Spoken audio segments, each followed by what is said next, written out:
And we're live. We All are right. And let's get our countdown. There we go. We are the very official countdown. the official countdown. It is, I mean, it's actually like augmented reality. Like it's not really there. It's all technology. That's right. It's the glasses. Yeah. Like that's augmented as well. We are actually all augmented. We are all augmented. I want to show you something. The Kobayashi glasses.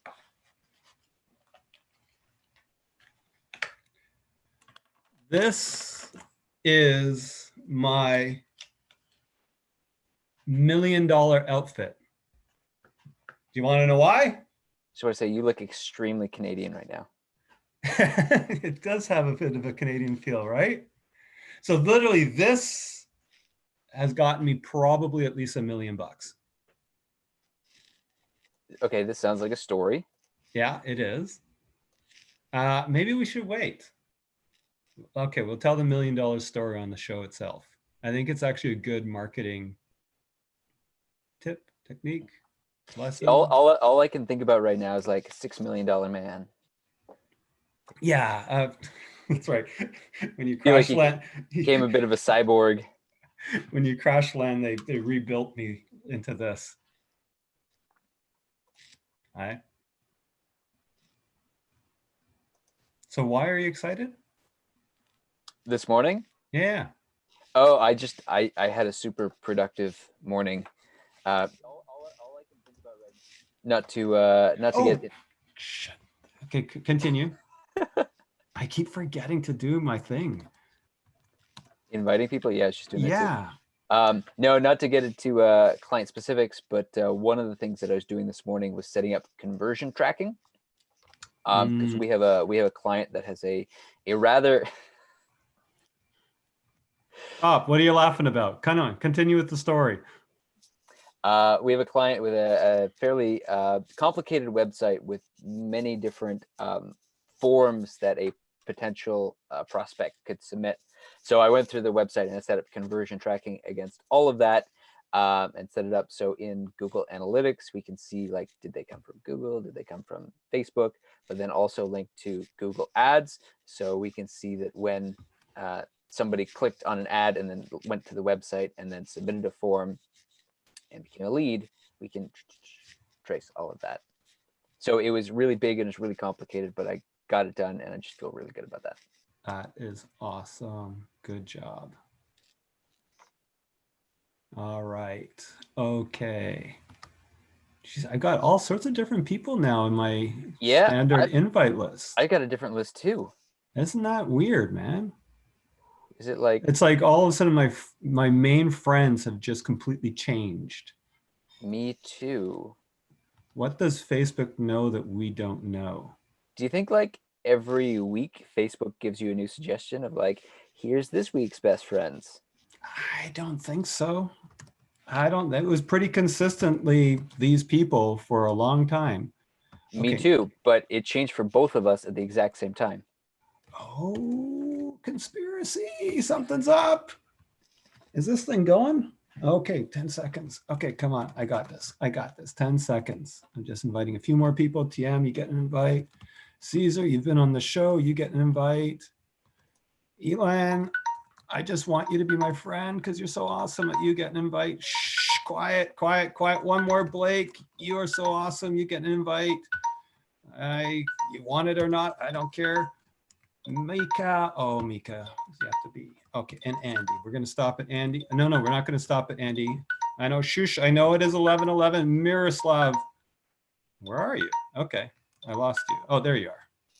You got an accent on your name. Okay. All right. Thank you. Dismiss. Okay. Ready. And where am I? Okay. Hold on. I know. I'm late. Okay. Wait a second. All right, we are live with COVID Marketing episode number 25, the show to support small biz, not just to survive, but to thrive, week daily at 11:11 Eastern Standard Time. If you have questions on marketing, business, or well, whatever, let us know in the comments wherever you find folk are observing this magnificent being. I am Brent Kobayashi, president of Kobayashi Zeitgeist, the marketing agency here in Toronto, Canada. And I have with me Mr. Arthur Tutt, who's kind of in the dark right now. Very mysterious. Hello. Working on the studio lighting here. I love it, Mr. Arthur. Because we've got a professional studio set, and we've got a makeup team and a lighting team and a camera crew. Yep. Yeah, it was actually Andres Pone, who I think we're going to have on this show soon, who is basically saying, just go live. Nobody expects that you happen to quarantine in a professional studio. So just go ahead and do it. I love that advice. We've mentioned on the show before. It is worth mentioning again. Move that there. I don't know. I liked it the way it was before, but it's like okay. It little dark shadow. I did like it. I think, very nice profile you have. And the shades, of course. You have to say something, otherwise they don't see you on screen. Right. So this is me doing a little, is it like Reservoir Dogs? Just super really cool. Or Yeah. no, that was the walking scene. The walking scene was very cool. That, though, was super very cool. Segue into a chai tea. All right. I don't have any tea with me today, and my coffee is empty. All right. So it's going to be one of those days. I got a number of questions to start with here. First of all, I think the obvious one. So Brent, your name has changed recently to Stardust. Oh, yes. Is there a story? Is there a story to Stardust? Well, yeah. It's kind of a personal story. It's not a very business story. So in 2017, I went through this ridiculous trifecta of change Brent completely type thing. Not only change Brent, but have Brent remember who Brent was. And Brent was Stardust, was one of the things. So what happened was in 2017, like 2016, I was kind of like, I am getting kind of bored with my routine that I'm doing. And I decided I need to start shifting that around. So I went to a friend named Jan Keck and I said, hey, let's get together. You're the cool person that I know. I didn't have any friends actually at that point. Really actually didn't have really much friendship stuff going on. It was so business and so family focused. And then he said, okay, you need to go to the Supernacular thing. Supernacular blew my mind, opened myself up to community. And then from there, people there said, you got to do the Seeds Leadership thing. I went to Seeds Leadership. That blew my mind. You've been to it. Well, that's where we met actually once upon a time. Yep. And that blew my mind and opened me up to like personal development and a different way of looking at leadership and all that type of stuff. And then I went to Camp Reset. And Camp Reset is this thing where you go away, you let go of your phone, no digital, it's all there. And you're not allowed to talk about business and you're not allowed to use your real name. So my name was Stardust because of Ziggy Stardust was kind of where it started from. Way back, David Bowie. And I just kind of kept the name. So Stardust is it. So it was like a weekend of ridiculous amount of self-expression and play. Like insane amount. Like this was all in 4 days. Think about what some people think of Burning Man as. Like you just go there and they actually call it the playa. And you are just whoever you are. So yeah, that's who I am. I mean, that's a deep story. I just had to ask it because normally your name on our Zoom call is Brent Kobayashi, but today it changed to Stardust. So there's gonna be a lot of people out there wondering what is going on here.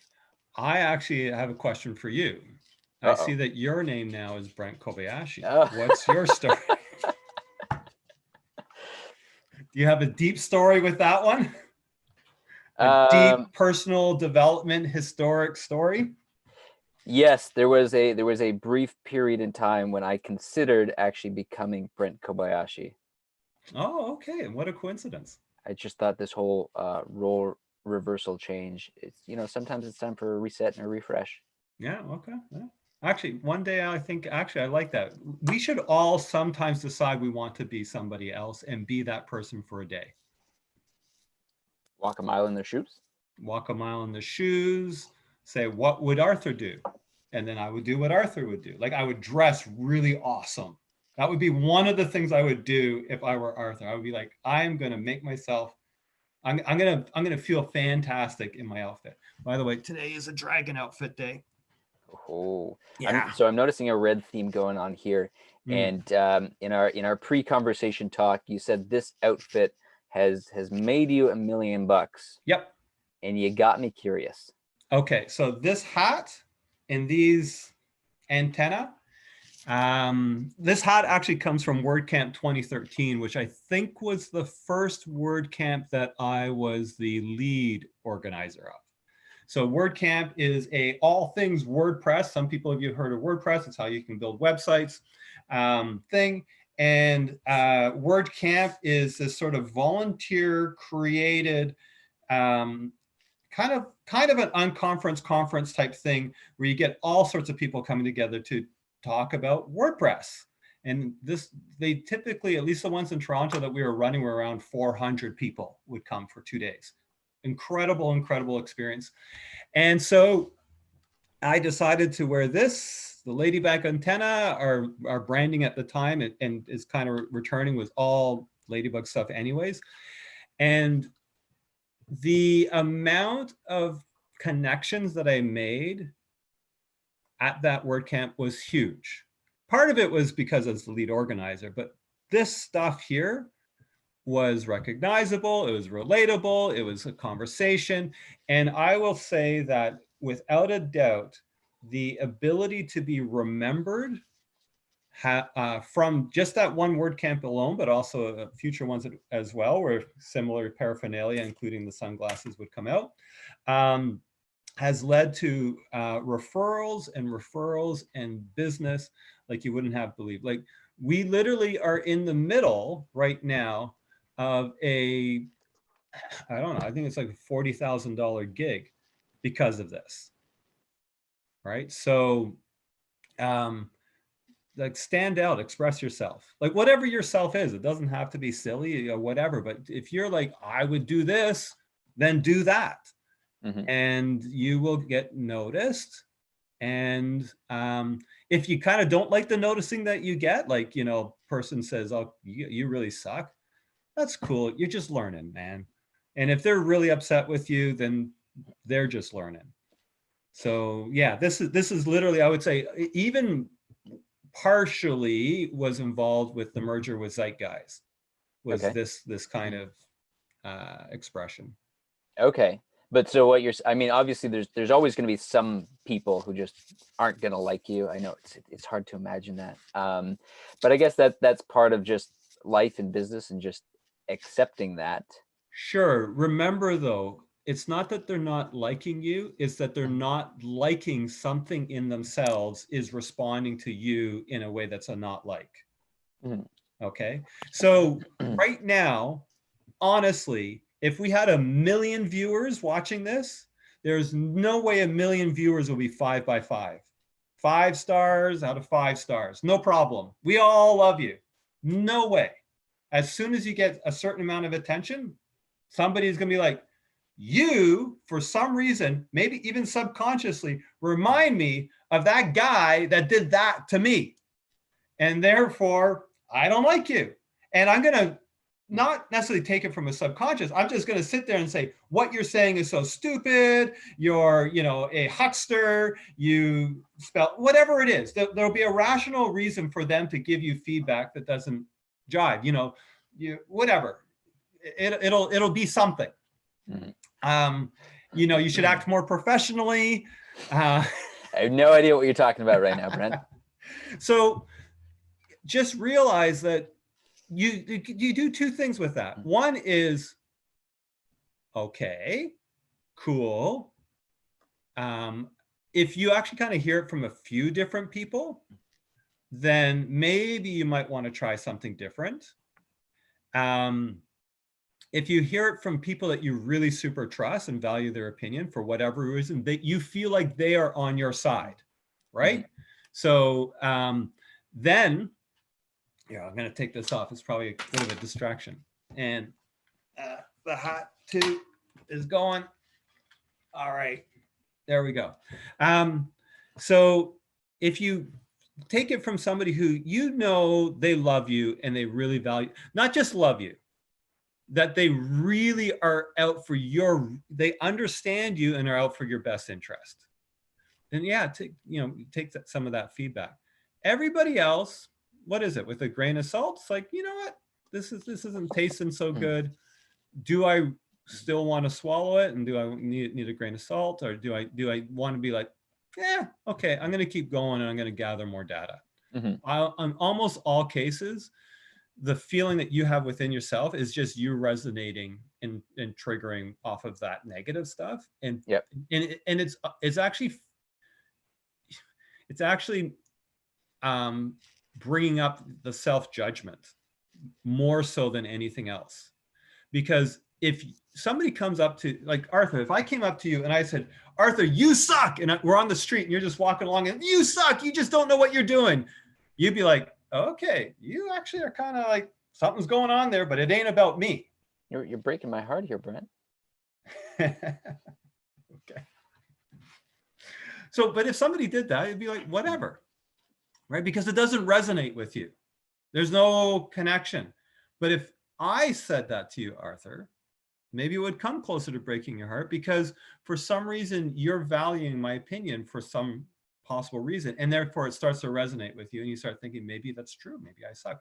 And it's actually yourself that's having that conversation. It's yourself that's actually rationalizing that input. Whereas I would say, you know what, somebody comes up and says you suck, and you're just like, including somebody that you care about, like, all right, how come you're saying that? All right, I don't suck, but what is it that I'm doing that's bothering you? And so I think that gets into a whole important discussion about self-esteem and how we view ourselves and how much we care about feedback from others. Yeah. So even somebody who says you suck, they're actually not saying you suck. They're saying something about you I don't like, right? I don't like. And so the same thing with our own self-esteem. Like, no matter what, like as people, like literally go to like a huge, like 10,000 mile view. As people, you're awesome. Like as a soul, as an entity, whatever it is, you're awesome. You might be figuring things out, but you're awesome. Like that's an intrinsic truth. As soon as you associate yourself, take your identity with you're not awesome and make that actually your identity, take that as your identity, that's when you start getting into trouble. When it's, well, I can see the gap in my skateboarding technique. I can see the gap in my ability to run a business. I can see my gap in the ability to do this podcasty thingy. That's your gap. That's not you. And too often we're all sitting there saying, oh shit, when I do this show and then somebody's watching it and it's really not that good, they talk about whatever it is and they actually feel really upset about it. Like, you should do this thing. It's really important. Like, I was actually having a conversation with Carolyn the other day and she was like saying, your background is really super important to get really good, right? It's, we really keep it clean. Yeah, keep it clean, keep it professional, like make it professional, that kind of stuff. And that's good feedback and we will get there. But as much as it might be super important for her, and I don't disagree with it, if I internalize that, oh, fuck, this kind of sucks and I'm not going to do it anymore, that's when we've lost. That's not what she was saying, but if that's where I go with it. Right, if that's how you interpret it. Yeah, then I've lost. Right. If I interpret it as like, oh my gosh, you're right. My audio is bad and my background is bad. I better stop doing this. must be failures. Something I want to get back to, because I think it was really important what you were talking about. But in the beginning, when you were talking about having your hat and having your googly eyes, but basically having like a little uniform Antenna. out antenna. There we go. Get that right. Of course. But basically having a kind of easily distinguished kind of uniform character. I'm not sure what you want to call it. But I feel like there's a lot to that, and it's really important because, like you were saying, you would wear that, and then you would easily stand out at a conference. People would remember you, and it made it made it easier for people to have conversations. Yeah.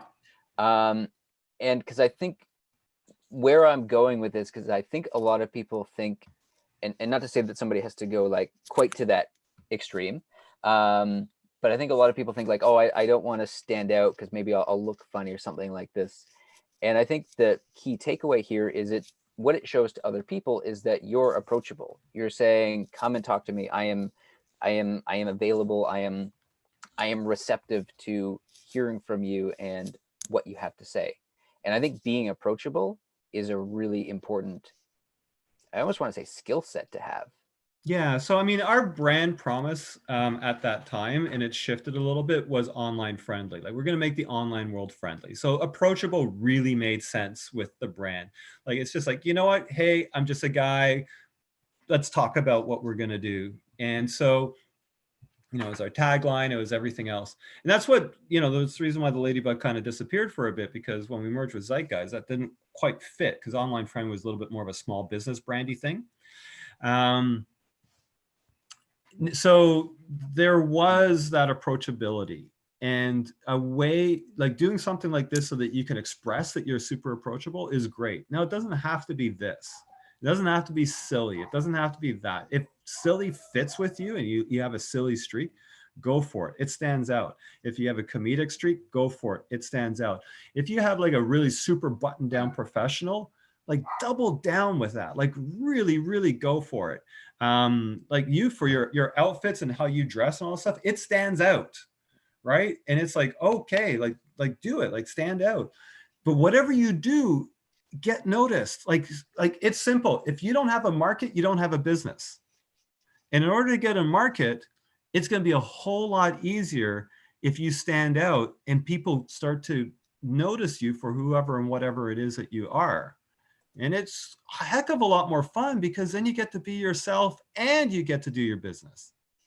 Mm-hmm. So if you can like play with it, and for the most part, I mean, I think maybe a few times I've gotten feedback and saying this is too much and all that stuff, but mostly I've gotten feedback from people who aren't buying from us, right? Mostly I've gotten feedback from creative directors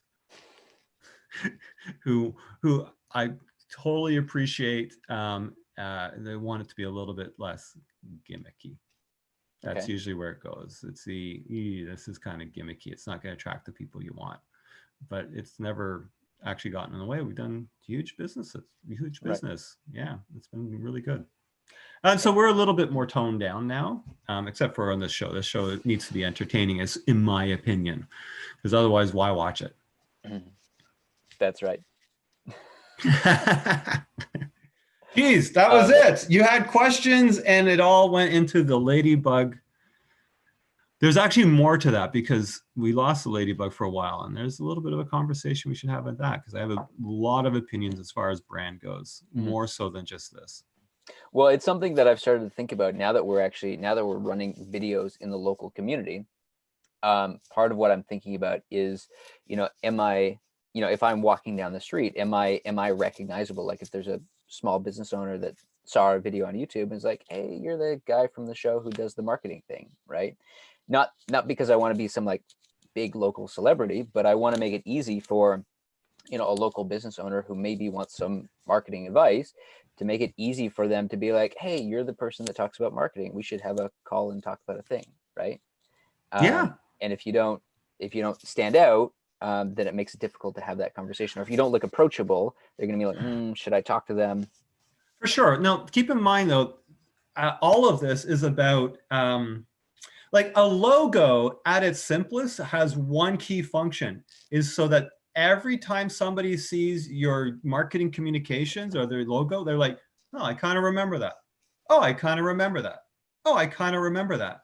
And so when you do something that is memorable, then when you're walking down the street and they see you, they're like, I remember you. You are a little bit more important to me than just somebody else walking down the street where I'm like, kind of whatever. So that's where I think it really, really connects the two pieces of being memorable and being ability to be approached and to be able to, like, logos and this kind of stuff, I actually think are all about being memorable, like a good logo, a good brand representation. Yeah. We got a great comment for you here from Matt. Matt says, for me, it was never about the accessories Brent wore. It all came down to his personality. Approachable, friendly, outgoing, and knowledgeable. Don't sell yourself short, Brent. The antenna didn't land you that 40K gig. You did. Okay, so this is where I'm going to take this. Thank you so much, Matt. You're awesome. You're also similarly, you have your own personality, and I really love you for who and what you are. But here's where I'm going to go with this one. Maybe this stuff's absolutely the wrong thing to do. Like, people are like, if he wasn't so awesome, like if he wasn't so awesome, all of that stuff would turn me off. But he's so awesome that I'm going to do business with him. I'll go that route. So either this is a great branding, noticeable thing, or it's a handicap, and yet I'm so good that I shine through it anyways. Well, I think with everything too, it can be divisive, right? There'll be some people who just hate it and they're like, I'm not going to do business with you because you're unprofessional. And there's some people that are going to say, wow, he's got a sense of humor. He's real. I want to do business with him. Yep. And I'm thinking right now of Gary Vee, for example, right? Because his whole thing is that, he's real.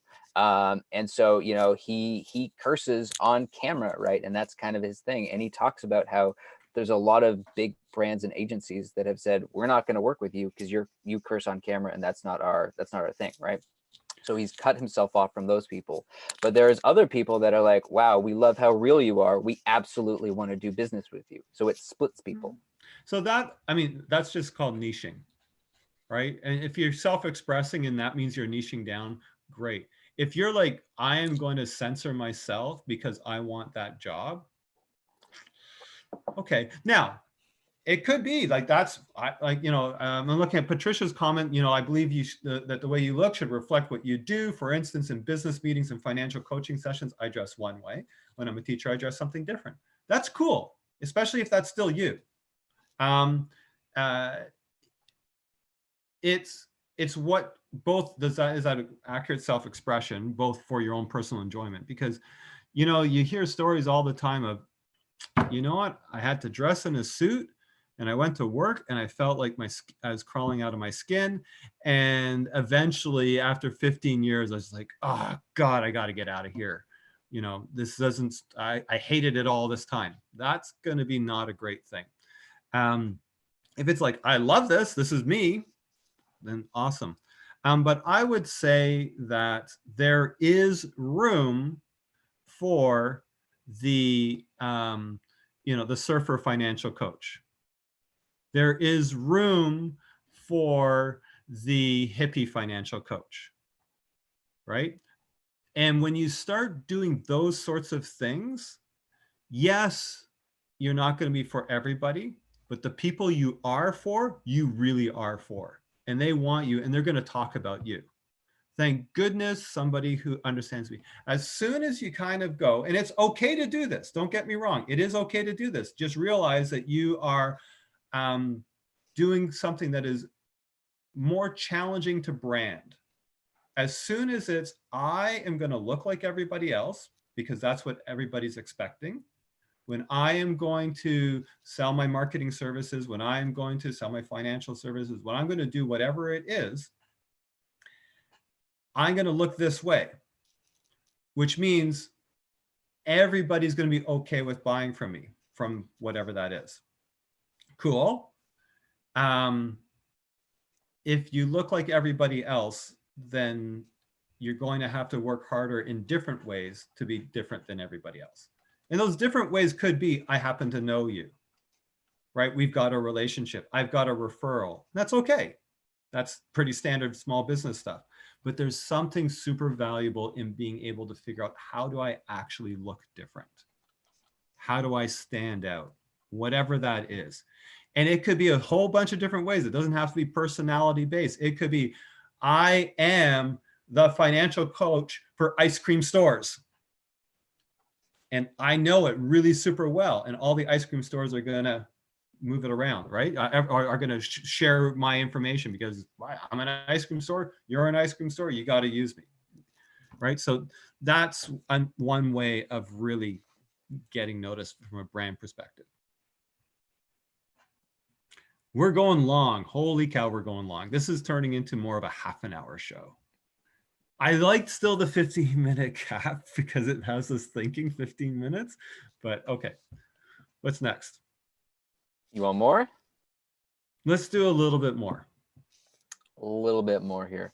Wow, I was actually thinking that was a pretty good point to end it on. I feel like that was a really good discussion about like style and character and finding the balance between fitting in versus standing out. I think for me, the big takeaway was being approachable, like presenting yourself in a way that's memorable and says, I am open to being approached. You can come and talk to me. You can come and ask me about business, or maybe even not business, maybe something more casual, but just putting yourself out in a way that says you can come and talk to me. And I think the reason why this resonates with me a lot is, again, I've talked about, my background's in engineering, and it sounds like, you've also had your period of kind of being shy and more to yourself. But I know for a lot of my life, I was very shy, introverted, just kept to myself. And I found it wasn't always because I didn't want to go and talk to people. I just didn't really know how to do it. So yes, and for most small businesses, being approachable is great. And for some businesses, you don't want to be approachable. You want to be, if you're coming in here, I expect you to be ready to drop, $1 million on a car. And I don't want to be approachable. Like there is businesses that's what their brand should be. Now, actually, that's an assumption that's actually a judgment I have, because it's not necessarily really truly the case. But there can be businesses where this is not necessarily supposed to be 100% comfortable for everybody. So maybe less approachable. So I wouldn't necessarily go directly for that. It all depends on your marketplace and what they're expecting from you and what they want from you. Again, I would say be yourself. Mm-hmm. And show who you are. And find a way to express yourself. Mm-hmm. It might not be approachable. It might not. And I think it can work when it's not really so, depending on what you're trying to sell. Now, if you're a real estate agent and you're not approachable, you're going to have to really figure out a brand communication message, marketing message that allows that to be a great thing. Like there's something there. There is a marketplace probably for everything. Mm-hmm. All right, let's end with that one. So we got a couple last comments here just to finish it off. Comment from TM Madi. It's about being relatable. If you're relatable to the other person, then you are brand worthy to your relatable audience. Relatable is trusting. Thank you, TM Madi, for that one. And cool. A comment from Judy Nuyent. That was a good conversation, Brent. Enjoyed today. All right. We'll end with that one. Thank you so much for joining us on COVID Marketing, weekdaily at 11:11 Eastern Standard Time with Mr. Brent Kobayashi, who is myself, sometimes called Stardust, and Mr. Arthur Tutt, sometimes called Brent Kobayashi. Love you all. See you tomorrow. See you tomorrow.